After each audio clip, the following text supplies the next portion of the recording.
Hello, it is your astro coach, Sarah Waggle, here for Wellness Astrology, this time for the moon in Aries, coming off of that very intense Pisces new moon.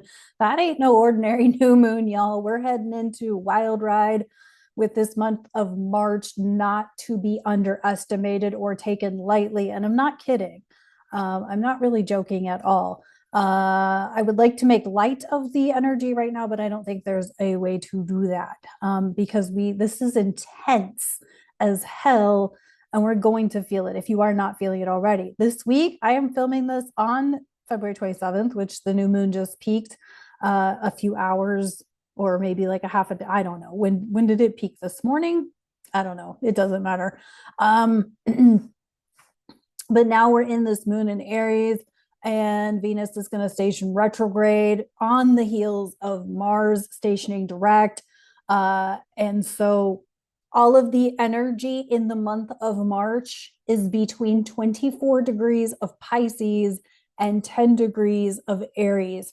That's the concentrated space. Like there's 29 degrees in each sign, and then we have 0 through 10. So 5 degrees of Aries and like 10 degrees, 11 degrees of, or I said that backwards, 5 degrees in the sign of Pisces and 11 degrees in the sign of Aries. And between all of that, we have planets moving backwards and forwards through the 0 degree Aries point. We have 2 eclipses, one in Virgo, which is the sun in Pisces and the full moon in Virgo, and an Aries eclipse. So this is not lightweight energy at all. We have Venus retrograde. We will have Mercury retrograde and Mars still in Cancer. So we have Venus stationing at 10 degrees of Aries, which is not her favorite place to be. Venus does not do well in Aries, although she can be feisty and really demand what she wants. It's not her favorite because Libra, the opposing sign, is her home, one of her homes, Taurus being the other one. Therefore, Aries is not her favorite place, but she does like speak her mind a little bit more here. We have Mars over in Cancer, and it's his detriment. So he's not happy. We have the masculine and feminine planets not in happy places.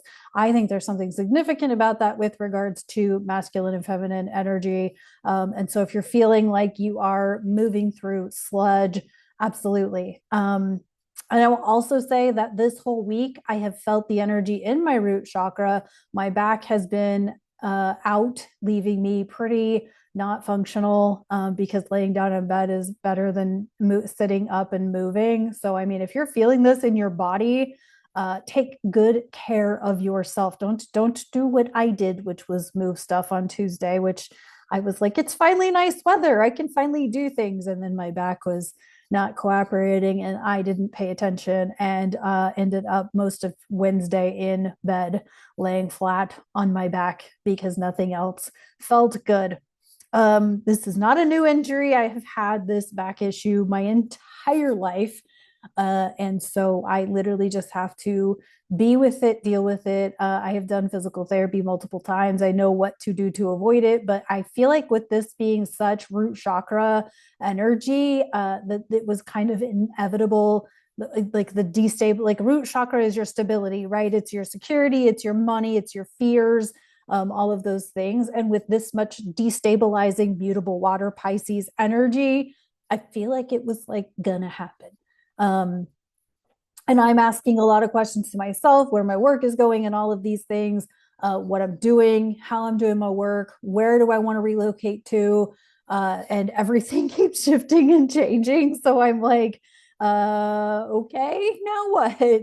And we're kind of all in that, right? Like, now what? You know, obviously, we've got a lot of people losing jobs. Virgo is the opposite of Pisces. And so, you know, unfortunately, I did say it in the sun and rising signs for Pisces season, particularly for Aries risings and Sag risings, that, you know, job or some sort of shift in your career would be on the docket. And I know it's happening for a lot of people right now. And so my heart goes out, but this is astrology. Astrology is objective. Therefore, this was probably going to happen no matter how things went with regards to any elections or who's in charge or whatever. This was the astrology.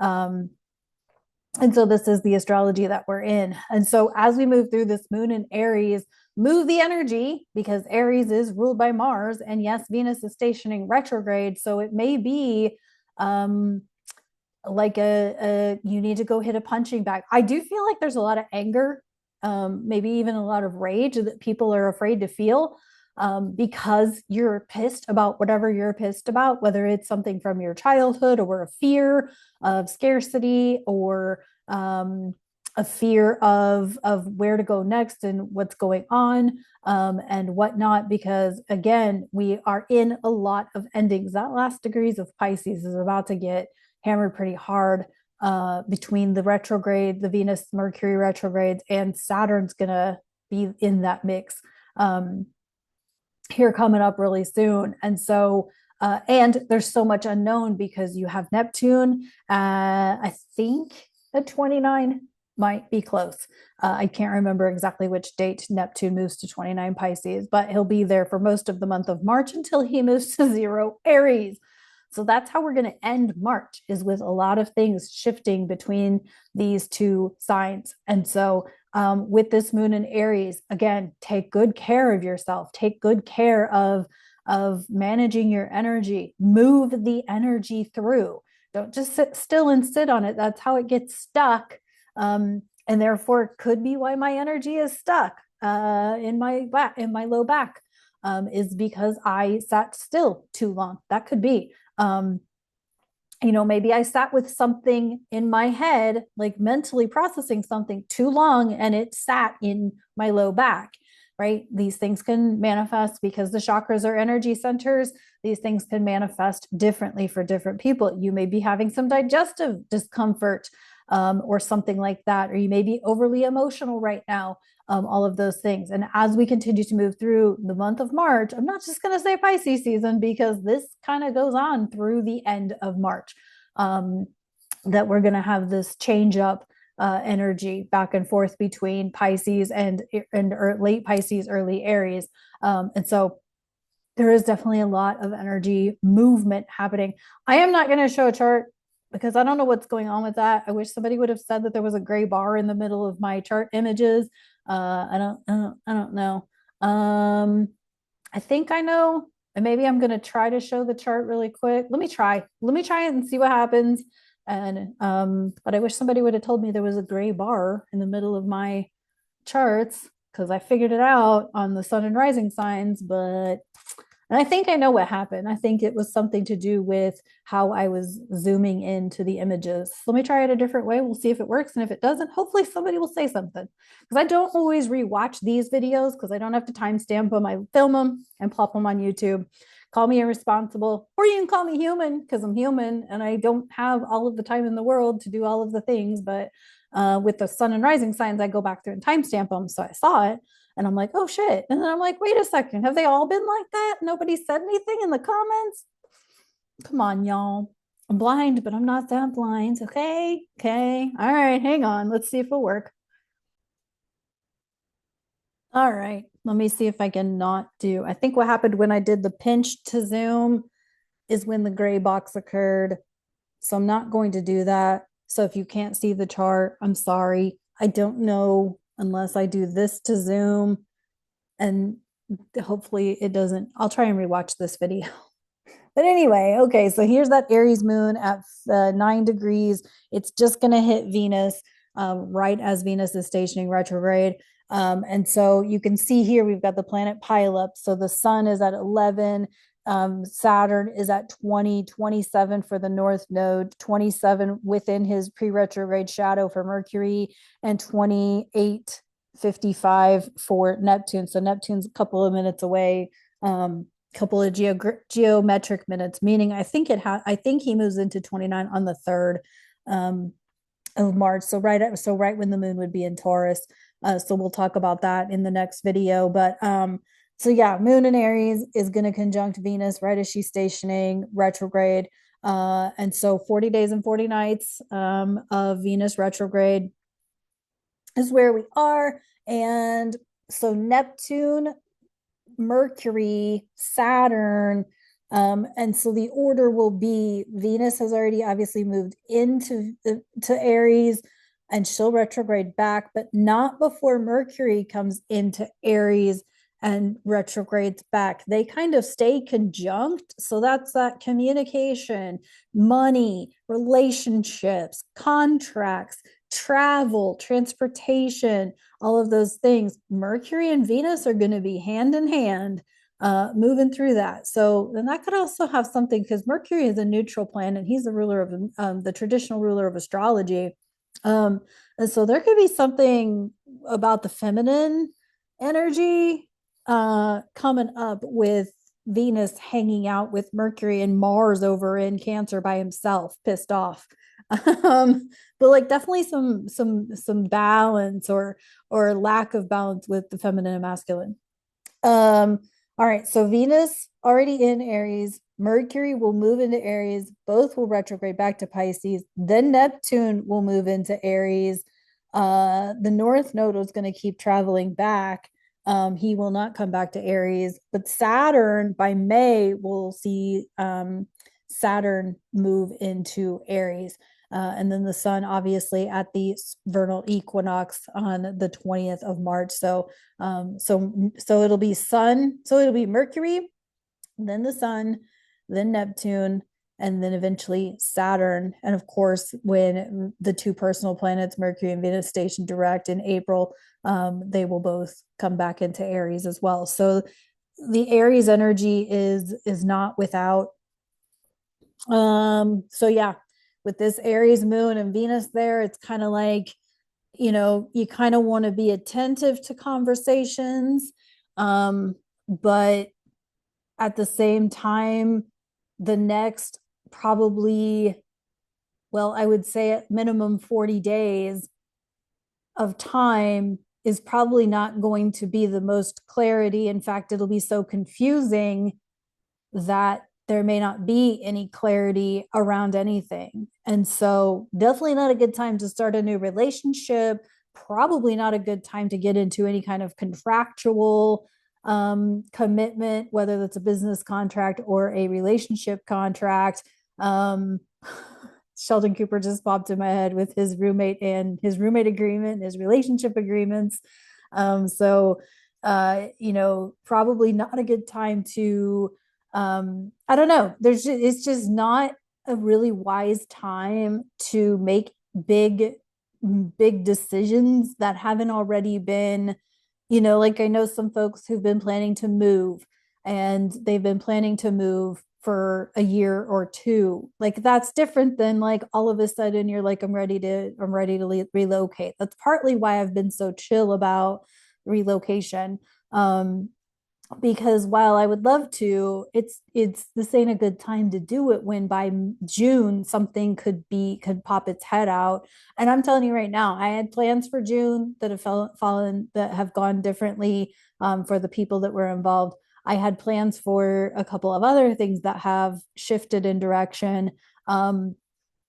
And so, anything that I thought I had planned is now not planned. So I'm not saying that all of your plans will fall through. I'm saying that be aware of these retrogrades.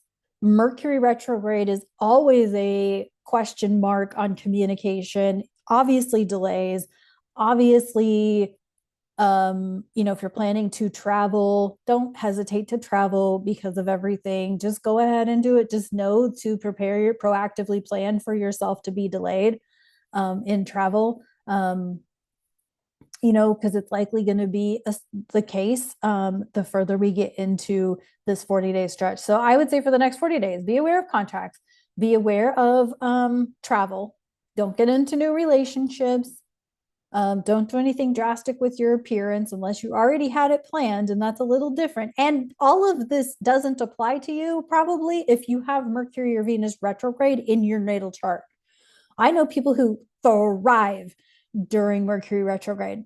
Like that's the best times for them for communication, for whatever. So if you've got either of these planets like retrograde in your natal chart, that's different. That's kind of why I don't definitively say like don't do this or that. I would say be cautionary and be proactive, but be aware that things may not be going as they seem. So anywho, that's the chart. So hopefully that's helpful. Um hopefully you could see the chart. I'm sorry for it being having that gray bar through it. I don't know. It seems to be whenever, because I have that same problem if I use the Zoom feature on my laptop. So that's partly why I don't share charts, is because it makes for weird images and or my screen goes black and I'm like, God damn it. Trying to do things to help people out and my technology don't work. And well, I did say that technology and accessibility was probably going to be a problem for the next 10 years. So, we'll see what's up with the tarot. And here's the thing about Venus retrograde and Mercury retrograde. If you feel in your gut like you should do it, and in that the divine's got you, you can go ahead, sign the contract, do the haircut, do the tattoo, do the whatever, but just do it. Because I mean, astrologers do this shit all the time. Like, we tell y'all to be aware of these things and then we go and do it. So life happens, right? Because sometimes something presents itself and you're like, oh, okay. So the thing is just, know that there could be consequences, and there will always be consequences no matter what the action. So, but if you are upset or bothered by consequences, you may want to be a little bit more attentive to what's going on astrologically so that you can plan accordingly. So,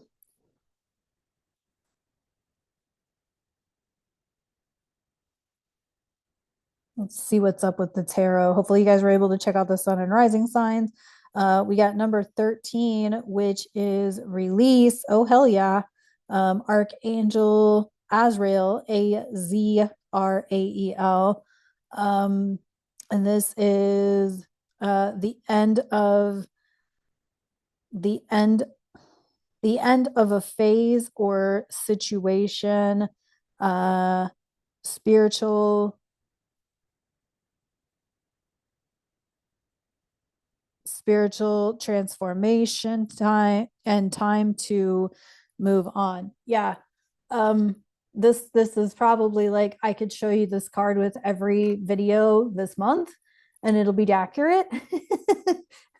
It'll be accurate. I feel like there's just some cards that present themselves on an ongoing basis throughout a certain season. And Pisces season, this particular Pisces season is unlike no other. So yes, letting go, releasing. There's shit that's going to leave your life. There's stuff that's going to leave your life. There's people. You're going to be disconnected from places. You're going to be disconnected from a job. There's going to be things that leave your life. And the thing is that be prepared, because we don't know, right? Right now, federal jobs, which used to look secure, are looking pretty shitty, right? Well, what if that trickles down to the states and you thought your state job was secure and your state retirement and pension was secure? What if it's not? Okay. So be prepared that could be a thing, that this might be not just the federal level, but it could come down to the states. And if it comes down to the states, it's going to go to the nonprofits. And if it goes to the the cycle keeps going, right? I'm not saying this is going to happen. And maybe I should be careful what I say because, but if it's happening at one level, it could happen at other levels. And, we already saw in 2020 when people were sent home to work that all of a sudden commercial real estate was not a priority because businesses figured out that they could function just fine with not having people come to the office. So commercial real estate took a shit, right? And then all of a sudden people started relocating because, well, I don't need to live in San Francisco if I don't have to work in San Francisco. And good, because I can afford to buy a house in Indiana and I couldn't afford to buy a house in San Francisco, nor did I want to buy a house in San Francisco. You know what I'm saying? So let's see what we got in the self-care deck. I know for a while there we were drawing the rest card. And today for this moon in Aries, we got number 30, which is